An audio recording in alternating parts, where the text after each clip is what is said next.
হজ আল্লাহ পাকের এমন একটা ইবাদত, খুব কেয়ারফুল কথাগুলো খুব মনোযোগ দিয়ে শুনবেন। দেখেন আল্লাহ সুবহানাহু ওয়া তাআলা কোরআনে ইসলামের যে মূল বিধানের কথা বলছেন, আল্লাহ তাআলা যে কোরআনে ইসলামের যে মূল বিধানগুলোর কথা বলছেন, 5টা মূল বিধান, নামাজ, রোজা, কালেমা, হজ, যাকাত। আল্লাহ তাআলা এই 5টা বিধানের কথা বলছেন কোরআনের ভিতরে, মূল 5টা বিধান। এই যে হজের কথা আল্লাহ তাআলা বললেন, যেমন কালেমা, আল্লাহর উপর ঈমান আনা, বিশ্বাস আনা যে এক আল্লাহ ছাড়া দ্বিতীয় কোনো ইলাহ নাই, নামাজ কায়েম করা, যাকাত আদায় করা, মাহে রমজানের রোজা রাখা এবং আল্লাহ পাকের ডাক অর্থাৎ যখন হজ আমার উপরে ফরজ হবে হজ পালন করা। তো কোরআনের ভিতরে যেমন আল্লাহ তাআলা নামাজের কথা বলছেন, খুব কেয়ারফুল যে এই 5টা বিধান আল্লাহ তাআলা কোরআনে বলছেন। কোরআনে যে 5টা বিধানের কথা বলছেন, ইসলামের মূল যে 5টা বিধান, ইসলামের মূল যে 5টা ভিত্তি, সেই 5টা বিধানের ভিতরে হজ হচ্ছে একটা মূল বিধান। যেমন নামাজ পড়ার কথা আল্লাহ তাআলা বলছেন, কোরআনে অসংখ্য অগণিত আয়াতের কথা আল্লাহ তাআলা নামাজের কথা বলছেন, কিন্তু কোরআনের ভিতরে আল্লাহ তাআলা কোনো নামাজের সূরা নাজিল করেন নাই। আয়াত কোরআনের ভিতরে অসংখ্য অগণিত আয়াত আছে, যে আয়াতের মাধ্যমে আল্লাহ তাআলা বান্দাকে বলছেন সালাত, নামাজ কায়েম করো, নামাজ কায়েম করো। আল্লাহ তাআলা কোরআনে কোনো নামাজের বিশেষ সূরা নাজিল করেন নাই। ঠিক তেমনি ভাবে যাকাতের কথা আল্লাহ তাআলা কোরআনে অসংখ্য অগণিত বার বলছে যাকাত আদায় করো, যাকাত আদায় করো। কোরআনে কোনো সময় আল্লাহ তাআলা যাকাত নামক সূরা নাজিল করেন নাই। ঠিক তেমনি ভাবে আল্লাহ তাআলা এই কোরআনে যেমন নামাজ, যাকাত, রোজা, রোজা রাখতে বলছেন, মাহে রমজানের রোজা রাখতে হবে, রোজা রাখার জন্য বলছেন, কিন্তু আল্লাহ তাআলা কোরআনে রোজা নামক কোনো সূরা নাজিল করেন নাই। কিন্তু আল্লাহ তাআলা হজ এমন একটি বিষয়, হজ এমন একটি ইবাদত, আল্লাহ তাআলা হজের ব্যাপারে কোরআনের সরাসরি হজ নামক সূরা নাজিল করেছে। সুবহানাল্লাহ, কথা বুঝতে পারছেন? ইসলামের যে মূল 5টা বিধান, নামাজ পড়তে বলছেন, আল্লাহ নামাজ নামক সূরা নাজিল করেন নাই।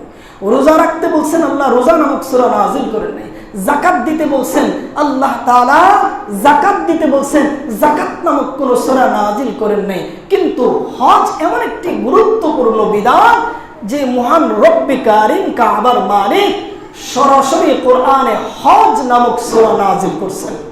জানেন তো আপনারা নাকি কোরআনে যে সূরা হজ আছে, জানেন না? হ্যাঁ।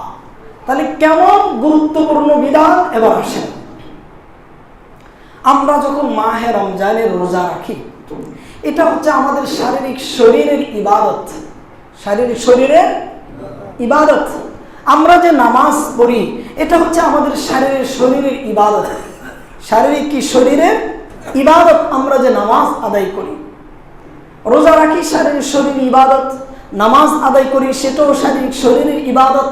আমরা যখন যাকাত আদায় করি, সেটা হচ্ছে আমাদের মালকে পবিত্রতা করার জন্য আল্লাহ তাআলা যাকাত দিতে বলছেন, সেটা হচ্ছে আমাদের সম্পদের ইবাদত।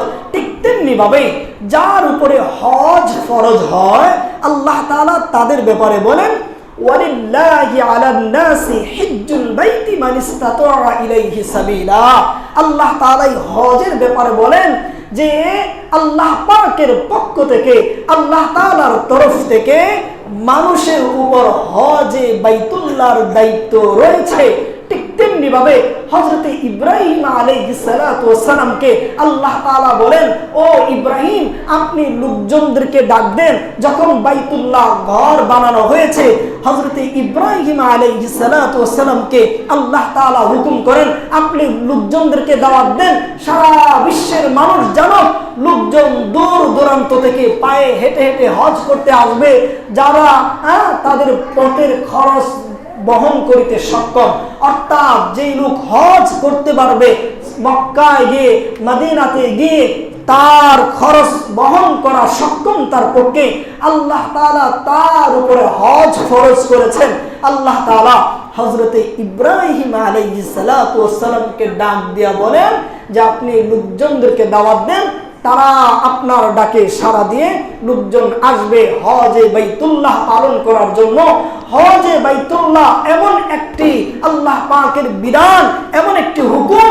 আল্লাহ তাআলা বলেন, বান্দা আমি আল্লাহ তোমাকে সম্পদ দিয়েছি, আমি আল্লাহ তোমাকে অর্থ সম্পদ টাকা পয়সা সবকিছু দিয়েছি, আসো আমার ঘর, আসো হজে বাইতুল্লাহ তোমার উপরে আমি আল্লাহ তাআলা দায়িত্ব দিয়েছি, আসো ঘুরে যাও, আমার ঘরটাকে দেখে যাও, আর তুমি তোমার মনের চাওয়াগুলো আমি আল্লাহ তাআলার কাছে বলতে থাকো। সুবহানাল্লাহ।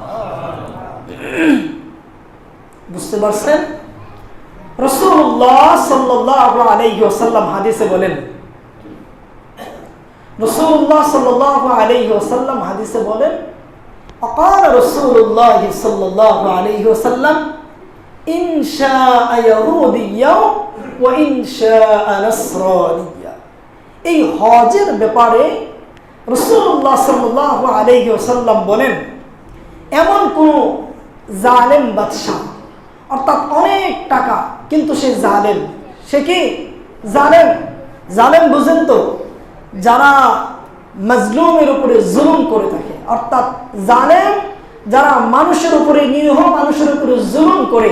রাসূলুল্লাহ সাল্লাল্লাহু আলাইহি ওয়াসাল্লাম বলেন ওই সমস্ত জালেম এবং অনেক টাকাওয়ালা, অনেক সম্পদওয়ালা ব্যক্তি, তার অর্থ সম্পদ টাকার পরও সে হজ পালন করে নাই। রাসূলুল্লাহ সাল্লাল্লাহু আলাইহি ওয়াসাল্লাম বলে কিছু লোক আছে যারা রোগে আক্রান্ত। কি রোগে আক্রান্ত? কিন্তু তার উপরে হজ ফরজ। রোগে আক্রান্ত হওয়ার কারণে বা শারীরিক সমস্যা হওয়ার কারণে হজ পালন করতে পারে নাই, তাদের ব্যাপারটা ভিন্ন। আল্লাহর নবী সাল্লাল্লাহু আলাইহি ওয়াসাল্লাম বলেন সম্পূর্ণ সুস্থ থাকার পরেও, লক্ষ লক্ষ টাকার মালিক থাকার পরেও, সব কিছু ঠিক থাকার পরেও সে যখন হজ পালন করবে না, আল্লাহর নবী সাল্লাল্লাহু আলাইহি ওয়াসাল্লাম বলেন ইনশাআ ইয়াহুদিয়্যা ওয়া ইনশাআ নাসরানিয়্যা। ও দুনিয়ার মুসলমান, রাসূলুল্লাহ সাল্লাল্লাহু আলাইহি ওয়াসাল্লাম বলেন হয় সে ইহুদি হইয়া মরক, নয় হয় সে নাসারা হইয়া মরক। দেখেন কোরআনে আল্লাহ তাআলা ইসলামের যে মূল 5টা বিধানের কথা বলছেন, আমি আগেও বলছি আবারও বলছি, আল্লাহ তাআলা কোরআনে ইসলামের যে মূল 5টা বিধানের কথা বলছেন, কোরআনে যে মূল আল্লাহ তাআলা 5টা ইসলামের ভিত্তির কথা বলছেন, রোজার কথা বলছেন, কিন্তু রোজা নামক কোরআনে কোনো সূরা নাজিল করেন নাই। নামাজের কথা বলছেন, আল্লাহ তাআলা নামাজ নামক কোরআনে কোনো সূরা নাজিল করেন নাই। যাকাতের কথা বলছেন, আল্লাহ তাআলা যাকাতের আয়াত নাজিল করছেন কিন্তু কোনো সূরা নাজিল করেন নাই। নামাজের কথা বলছেন, নামাজের আয়াত নাজিল করছেন কিন্তু কোনো সূরা নাজিল করেন নাই। কিন্তু আল্লাহ তাআলা এই যে হজ এমন এক ইবাদত, এমন এক হুকুম, আল্লাহ তাআলা কোরআনে সরাসরি সূরা হজ নাজিল করছেন। সুবহানাল্লাহ। তাহলে কেমন গুরুত্বপূর্ণ ইবাদত!